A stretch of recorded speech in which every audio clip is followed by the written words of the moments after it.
lift him above Hoddle simply because he's done it in 172 games versus 490. Jimmy Dimmock is next at 112 before Les Bennett 117. I don't want to go ahead of ourselves at that point, but we'll talk about October in a little bit. Will he get 7 goals in October to have him there with Les Bennett? We will see. The other thing I think we need to pay attention to, because of his European exploits this last month with 5 goals in the Champions League out of the 6 we've scored, that's pushed him, and he was sitting below Berbatov. He was between Bobby Smith at 10 and Berbatov at 11. He's now sitting at 17, 5 behind Chivers, 6 behind Defoe for the all-time European scoring title. Amazing month for him. I can't say enough. So let's talk about October. Let's talk about October. And good Lord, in comparison to some of the months surrounding it, kind of a light schedule, but a very interesting one. Only 5 matches currently scheduled in October. The first one not until the 14th. So we're getting halfway through the month before we ever kick off again because of this international break. And it's against Bournemouth at home. Certainly a match we need a result as we head into Champions League at the Bernabeu against Real Madrid, followed by Liverpool 5 days later. 3 days later, Carabao Cup West Ham. So we'll put out probably the U21s in reserves, because wouldn't it be funny, as Pochettino comes out and makes these comments, and I don't know if you guys talked about it last week or not, or had the opportunity to, that he's basically said, or at least according to the papers, this is not important to us. What's important to us is Champions League. It's the league. If the FA Cup, if it happens, great. If not, not a big deal. These domestic cups do not mean anything to him because of, and I'm getting away from October, but I think it's worth talking about.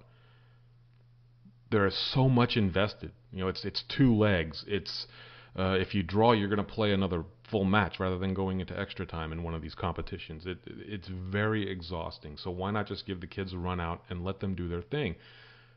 Plus the opportunities at the end of the season, to play at Wembley or whatever it is, just to fill the trophy case, is not worth it. It takes too much away from what's really important. And it's almost as if, would this Carabao Cup or the League Cup be something that should be saved for teams that don't make Europe? If you're in the top 6 or top 7, however the qualifications end up from the previous year, and you're playing either in Europa League or in the Champions League, your squad does not play in the Carabao Cup.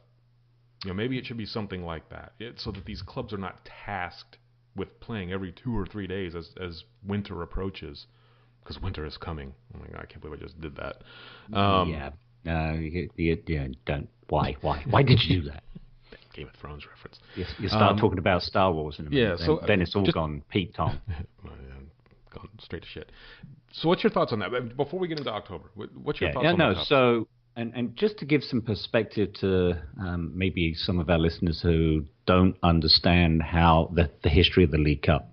There was a time when you played, I think the old First Division and the Premier League played in the second round. It was a home and away format, aggregate goals to get through.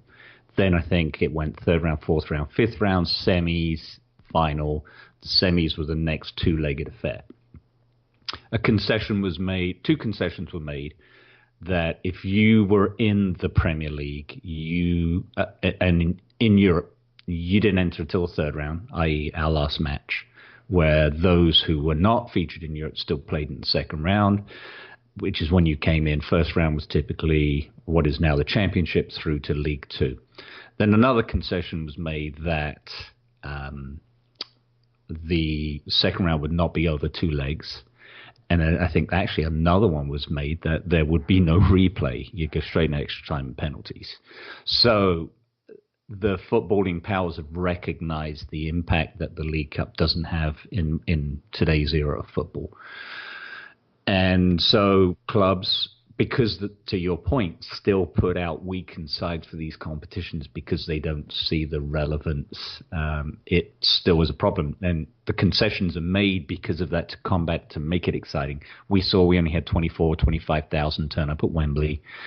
And we might get a little more because it's West Ham. Now, to your point, I think Poch needs to pay a bit more focus on this because the backlash 2 seasons ago of playing Arsenal at home when they tore off all the hoardings and were having a bit of a party at our expense backfired, and he got a bit of a tongue lashing from the fans for that because it's still Arsenal and this is still West Ham. I know we talked about their irrelevance last week, but those are the 3 games. You don't want to lose at home to West Ham. We did that a couple of years ago. I think it was Dim Tim's first game in the League Cup in December, and we lost them 2-1 at home.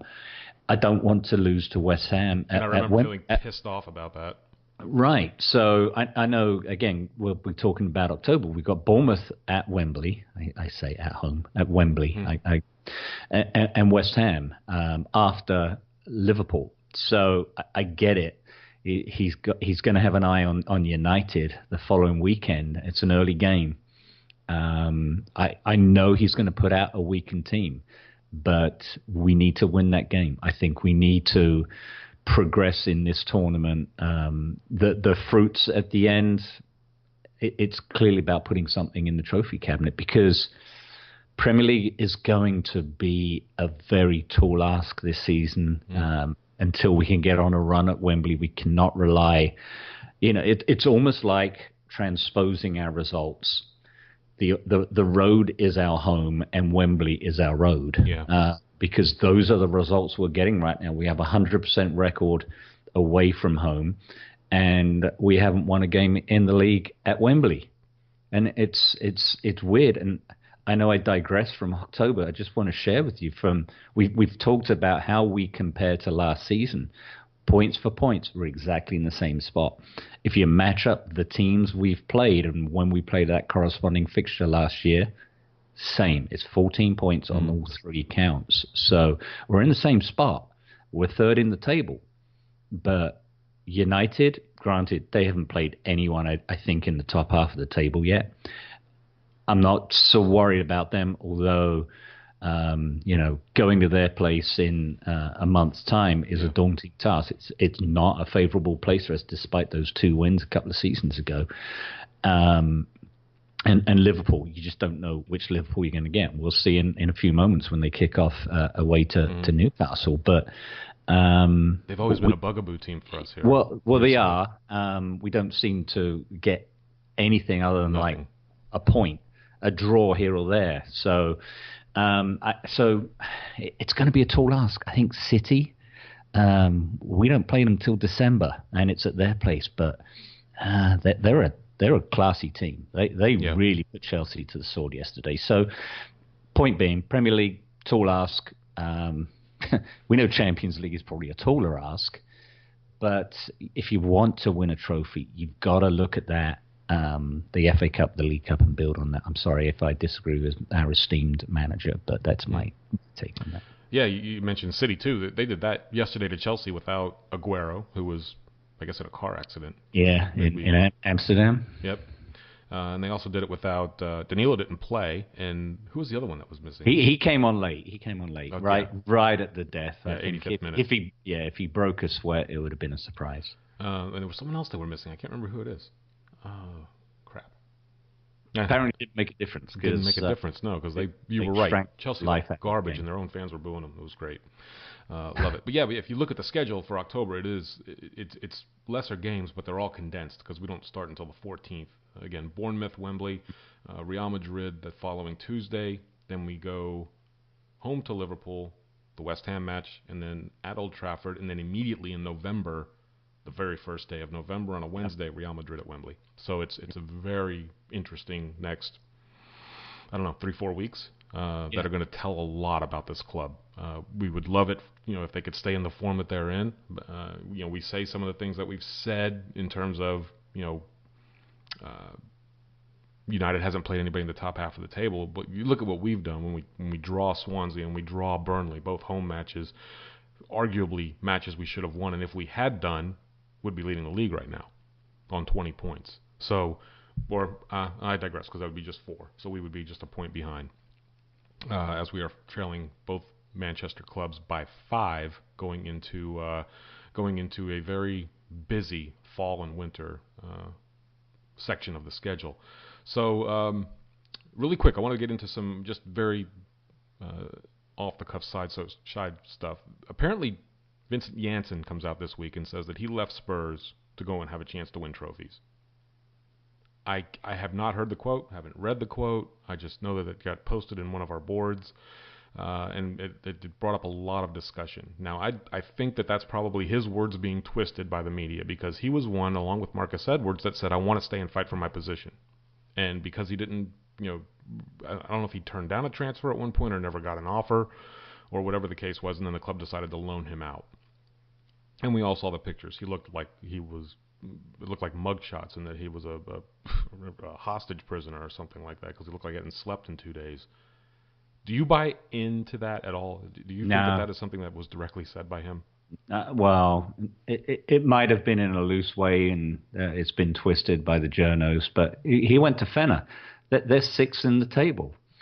If he'd stayed at Spurs and fought for his place, we're third. It's not like we really need Llorente to bail Kane out at any point, because it's not happened. So, and if he said it, you know what, we cast it aside. He's had his chance. He's gone to play with the other guy who had his chance. I suppose at least we had the respect for Soldado. Yeah.